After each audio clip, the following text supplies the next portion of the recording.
Hola, muy buenos días. Espero estén muy bien todos ustedes. El día de hoy a mí me toca dirigir el programa y bueno, vamos a comenzar. Para iniciar vamos a hacer una oración y les pido que inclinen sus rostros. Padre nuestro que estás en el cielo, te alabamos y te glorificamos porque tú eres bueno. Gracias porque tú cuidas de nosotros y porque hasta este momento tú nos has tenido con bien. Gracias por la vida de cada maestro, de cada uno de mis compañeros. Te pido que tú cuides de ellos y que bendigas el programa del día de hoy, que sea para tu honra, para tu gloria, y que a quien va a predicar, Padre, que seas tú hablando a través de él. En tus manos pongo todo esto, en el nombre de Cristo Jesús. Amén. Para continuar, les invito a que abran sus Biblias o que busquen Ageo capítulo 1, para leer los versículos del 5 al 9.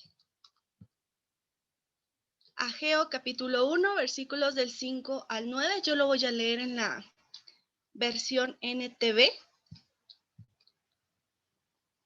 Y dice de la siguiente manera. Esto es lo que dice el Señor de los ejércitos celestiales. Miren lo que está pasando. Han sembrado mucho, pero cosechado poco.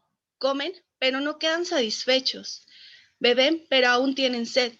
Se abrigan todavía, tienen frío. Sus salarios desaparecen como si los echaran en bolsillos llenos de agujeros. Esto es lo que dice el Señor de los ejércitos celestiales. Miren lo que está pasando. Vayan ahora a los montes, traigan madera y reconstruyan mi casa. Entonces me complaceré en ella y me sentiré honrado, dice el Señor. Esperaban cosechas abundantes, pero fueron pobres. Y cuando trajeron la cosecha a su casa, yo la hice desaparecer con un solo soplo. ¿Por qué? ¿Por qué mi casa está en ruinas? Dice el Señor de los ejércitos celestiales, mientras ustedes se ocupan de construir sus elegantes casas. Y así damos tiempo a nuestro predicador del día de hoy, a Elías. Elías, que Dios te use, es tu tiempo. Muchas gracias, hermana Wendy. Y antes que nada, pues buenos días a todos, los que están aquí, los que están desayunando a esta hora, pues provecho. Y me gustaría empezar con algo, con con dos preguntas, y me gustaría que participáramos todos, así que en el chat me gustaría que escribieran cuáles son las excusas que usamos con mayor frecuencia. Puede ser incluso ahorita, en este periodo de clases en línea, pero que escriban cuáles son las excusas que con más frecuencia utilizan. Yo voy a poner la mía también.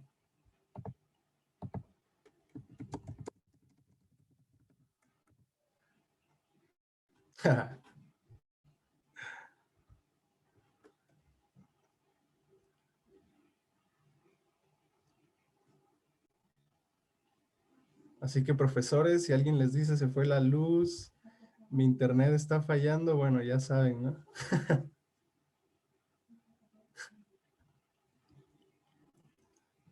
No puedo prender mi cámara porque tengo mal internet, esa es clave, ¿eh? Mandaron allá.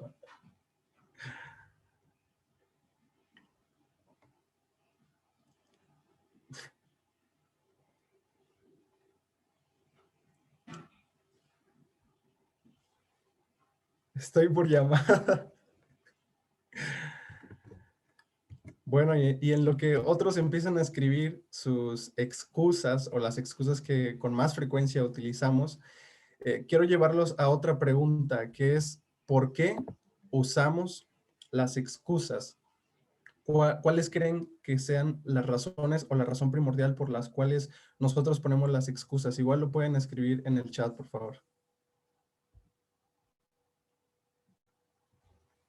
¿Por qué usamos excusas?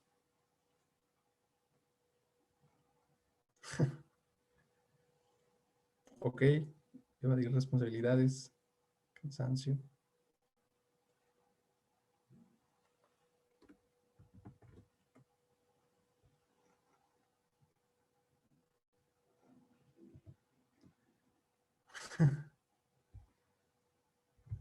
Bueno, muchas de las veces nosotros hemos utilizado bastantes excusas y muchas de las veces en las que yo he utilizado las excusas, yo reflexionando acerca de esto, me he dado cuenta que siempre que las utilizo es para postergar algo que sé que es importante, algo que no puedo simple y sencillamente evitar.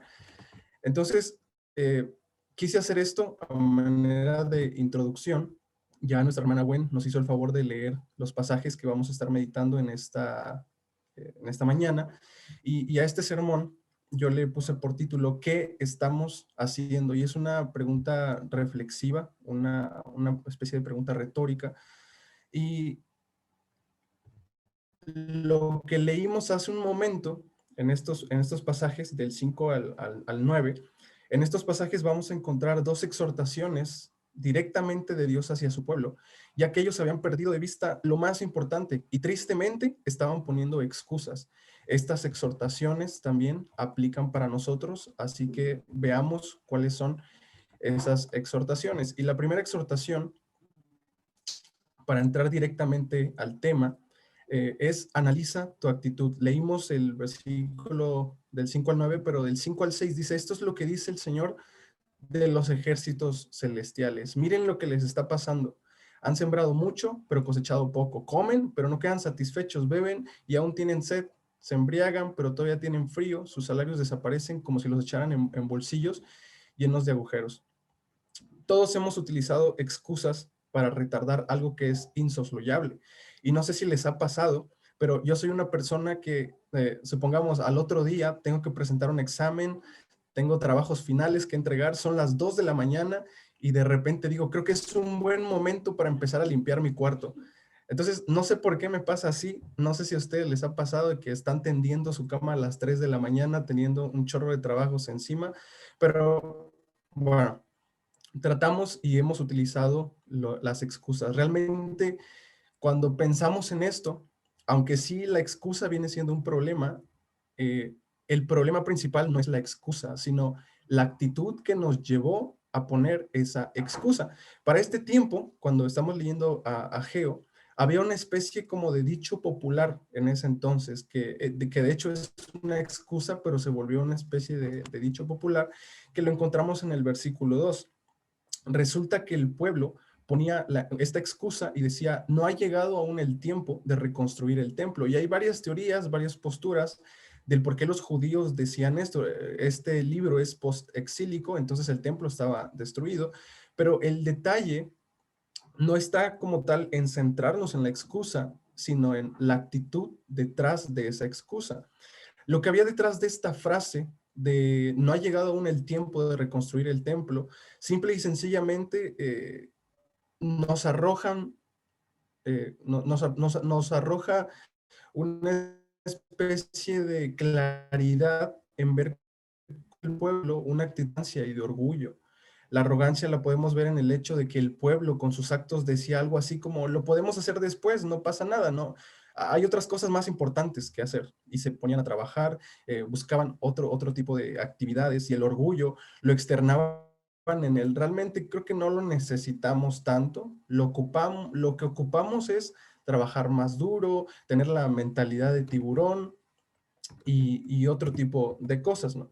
Entonces, yo llego, al leer estos pasajes, yo llego a una conclusión de que nosotros usamos las excusas cuando solo vemos la superficie de las cosas. Es decir, cuando decimos, dejo para después un trabajo, es porque en nuestra mente solo pasa lo superficial, es decir, tengo que hacer mi tarea de homilética y tengo que buscar mi oración de transición, tengo que dejar de decir puntos, tengo que checar mi proposición, solamente estamos viendo la superficie. No pensamos en cómo puede beneficiar más adelante en nuestros ministerios esa tarea, es decir, solo vemos la superficie y por lo tanto empezamos a postergarlo, utilizamos estas excusas. Y Dios le había dicho al pueblo, reconstruyan mi templo. Y esto va a sonar raro, pero Dios no quería que pensaran en el templo, en la estructura, o sea, el edificio. Dios quería que pensaran en lo que significaba el templo para ellos. Realmente Dios no quería que pensaran en, tenemos que hacer el colado y tenemos que mandar a Jorge por la coca y las galletas Marías. No, sino que Dios quería que vieran lo que había detrás de ese reconstruyan mi templo, que no se quedaran en la superficie, lo que significaba. Y Ageo entendía a la perfección lo que significaba el templo y lo que representaba el templo y que representaba la morada de Dios, representaba la presencia de Dios en medio de su pueblo. Y el pueblo por su actitud estaba demorando algo que sabemos es trascendente, la presencia de Dios, algo que no puede ser demorado. Estamos hablando de la presencia del Dios de los ejércitos celestiales y estamos un poquito más familiarizados con este término de Reina Valera, que es Jehová de los ejércitos, ¿no? Y aquí Dios utiliza para sí mismo este título que en latín es Dominus Exer, tiene una raíz desde los semitas, es decir, desde uno de los hijos de Noé. Y esta palabra exercitum, ejércitos, se utilizaba para referirse al cielo, a sus potencias, a los cuerpos celestes, todo lo que había en la tierra, todo lo que había en el cielo, las fuerzas mismas de la naturaleza como el viento, los rayos, el calor, los tornados, animales, cosas inanimadas, etcétera, etcétera, etcétera. Y por lo tanto, este Dios de los ejércitos requería ser obedecido. Pero ¿cuál es el problema? ¿Cuál era el problema? Simple y sencillamente su actitud. De hecho, si leemos algunos libros paralelos, Esdras, capítulo 4, nos habla que literalmente había una especie de, ahora sí que literalmente había una oposición, había una oposición externa. Pero cuando leemos a Ageo, nos vamos a dar cuenta que Ageo ni siquiera lo menciona. Él va a la raíz del problema, que es la actitud del corazón de estas personas, del pueblo. Calvino explicaba que cada acto que se hacía hacia el templo, en cierto sentido, era como hacerlo directamente hacia Dios. Por lo tanto, si ellos estaban despreciando el templo, estaban despreciando a Dios. ¿Y cuántas veces nosotros no hemos tomado esta actitud que tuvo el pueblo?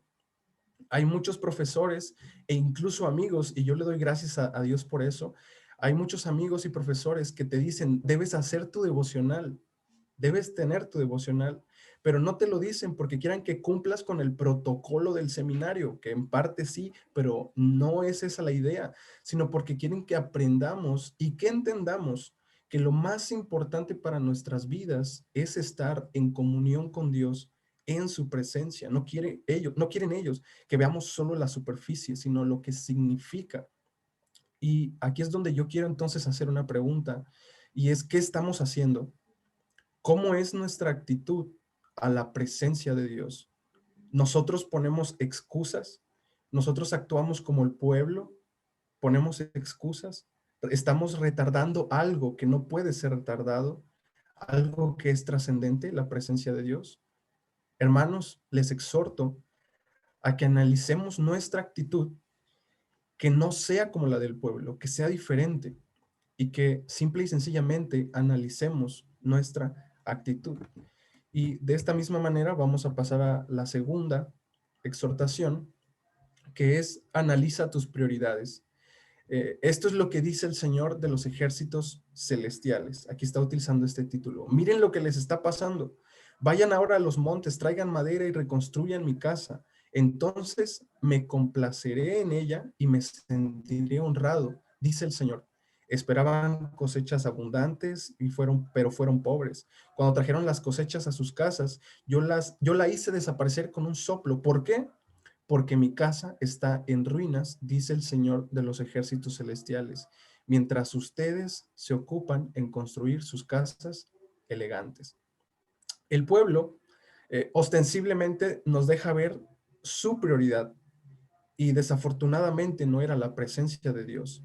Dios lo primero que les dice es reconstruir mi casa, pero lo que hacen es comenzar a priorizar. Y no sé si ustedes han hecho eso. Yo muchas veces lo he hecho, desafortunadamente. Y ellos empezaron a priorizar y no, pues primero mi casa, después mi comodidad, después mis ganancias, todo lo que pueda beneficiarme, todo lo que pueda darme una seguridad, mi reputación, mi estatus. Y es como si hoy día alguien dijera, Señor, sí te voy a buscar, pero antes deja consigo mi iPhone 30. Las casas de estas personas eran lujosas en gran manera para ese contexto, que incluso tenían lujos que ni el templo tenía en ese entonces.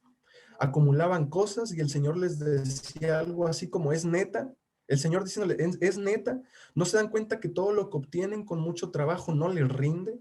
Yo se los estoy quitando.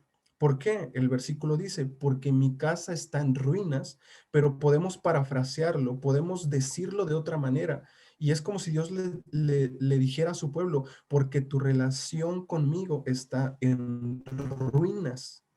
El templo está en ruinas, tu relación conmigo está en ruinas. ¿Por qué te ocupas en otras cosas y por qué te preocupas en otras? No soy tu prioridad. Tu relación conmigo está en ruinas. Eh, el Señor decía, si reconstruyen mi casa, yo me complaceré y me sentiré honrado. Y aquí es donde yo reflexionaba algo y yo llegaba a esto de que el mayor anhelo que debe existir en nosotros, en nuestro corazón, en el corazón de una persona regenerada, es sencillamente complacer a Dios, es honrar a Dios, es vivir para la gloria de Dios. Y aquí es donde nuevamente quiero preguntar, ¿es Dios nuestra prioridad? ¿Es nuestra relación con Dios nuestra prioridad? Incontables veces el Señor nos recuerda que no debemos buscar otras cosas y luego a Él, sino que debemos buscarlo a Él y todo lo demás vendrá por añadidura. Hay algo interesante que cuando leemos el contexto, más adelante en el capítulo 2 versículo 17, Dios les dice, yo envié plaga, yo envié moho, yo envié el granizo para destruir todo por lo que hicieron tanto esfuerzo para producir. Aún así, rehusaban regresar a mí, dice el Señor. Les digo que reconstruyan el templo para que mi presencia esté con ustedes y no quieren. Después, como están tan afanados en otras cosas, dejo que trabajen mucho y cosechen poco para que me busquen y se rehusan, perdón, a regresar a mí. Esto me recordó una parte del libro de Amós cuando estábamos estudiando libros proféticos. Cuando ustedes leen Amós, especialmente el capítulo 4, Dios 5 veces les dice, hice esto y no volvieron a mí, hice aquello y no volvieron a mí, hice esto, hice esto, hice esto y no volvieron a mí. ¿No te has preguntado si todo lo que has hecho hasta este momento y no te ha dado resultado, será porque Dios está obstruyendo algo? ¿No será que Dios nos está queriendo decir, hey, no soy tu prioridad y quiero ser tu prioridad? Por eso estoy permitiendo todo esto. Hermanos, ¿qué estamos haciendo? ¿Cuáles son nuestras prioridades? ¿En qué estamos invirtiendo nuestro tiempo y esfuerzo? Si no es Dios, en vano estamos trabajando, en vano estamos gastando nuestras fuerzas. Te invito a que lo conviertas en tu primera y única prioridad. El Señor de los ejércitos celestiales quiere ser nuestra prioridad. Y aquí la pregunta sería entonces, ¿qué vamos a hacer? ¿Qué vas a hacer? ¿Seguiremos poniendo excusas solo porque vemos superficialmente o veremos lo que realmente Dios quiere para nosotros y metafóricamente hablando, comenzaremos a reconstruir ese templo? Una de las frases que más atesoro, perdón, esto no es, chispa, se me fue la frase, lo siento, pero una de las frases que más atesoro de mi primer semestre y que nos dijo el hermano Rafa en una de las clases que tuvimos con él fue, Dios no espera que seamos perfectos para acercarnos a Él. Él solo quiere que seamos sinceros. Y esta fue una frase que a mí en lo particular hizo mucho eco en mi vida, en mi mente, en mi ministerio hasta este momento. Y cuando yo entendí eso, al menos en mi relación con Dios, yo dejé de poner excusas. Incluso muchas veces el pecado puede ser una excusa, incluso una persona puede volverse una excusa. ciertas situaciones por las que estamos pasando, el cansancio, enfermedades, cosas externas como nuestros padres. Pero recuerden esto, que el Señor no quiere que seamos perfectos, que lleguemos con nuestras fuerzas al 100 cuando tengamos nuestros devocionales. Él quiere que seamos sinceros y que podamos dejar de poner excusas. Entonces, acabamos de ver, hermanos, dos exhortaciones de Dios hacia su pueblo, debido a que habían perdido de vista lo más importante, nuestra comunión con Él en su presencia. Estas exhortaciones fueron: analiza tu actitud y analiza tus prioridades. Les animo a que hagamos dos listas. Es lo que yo hice después de este sermón, dos listas. Una lista de prioridades en donde seamos sinceros con nosotros mismos. Y si Dios no está en primer lugar, creo que es justo y necesario que reconsideremos todo lo que estamos haciendo y lo pongamos en primer lugar a Él. Y no solamente en la lista, sino en nuestra práctica, en nuestra vida diaria. Y otra lista de actitudes. Si nuestras actitudes no son sanas, pidámosle al Señor que nos ayude a actuar de una manera diferente y que sigamos formando el carácter de Cristo y podamos también estimular la mente de Cristo que cada uno de nosotros tiene, para que así veamos más allá de la superficie. Les invito a que volvamos al Señor y que retomemos nuestros tiempos de comunión con el Señor, que seamos sinceros con Él, que analicemos y que pensemos, meditemos y todo, que la presencia de Dios lo debe ser todo para nuestras vidas y que las excusas no deben formar parte de nuestro vocabulario cuando hablamos de nuestra relación con el Señor. Así que, ¿por qué no hacemos una oración y le somos sinceros a Él y vamos a decirle que queremos ponerlo como nuestra prioridad en nuestras vidas? Padre, te damos gracias, Señor, por tu palabra, gracias por tu presencia. Gracias, Señor, porque tú sabes que este tema principalmente tú lo diste para mí y que sin duda alguna, Señor, siempre debemos hacer cambios en nuestras vidas, siempre debemos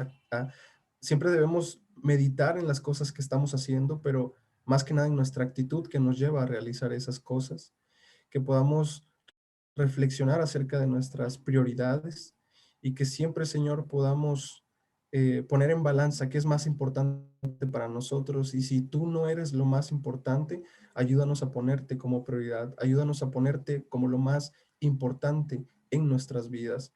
Ayúdanos a entender que dependemos totalmente de ti y que todas las cosas que hacemos, inclusive aquí en el seminario y en nuestras casas, deben ser para tu gloria y para tu honra. Gracias por tu palabra, por este tiempo, y todo esto te lo pedimos en el nombre de nuestro Señor y Salvador Jesucristo. Amén.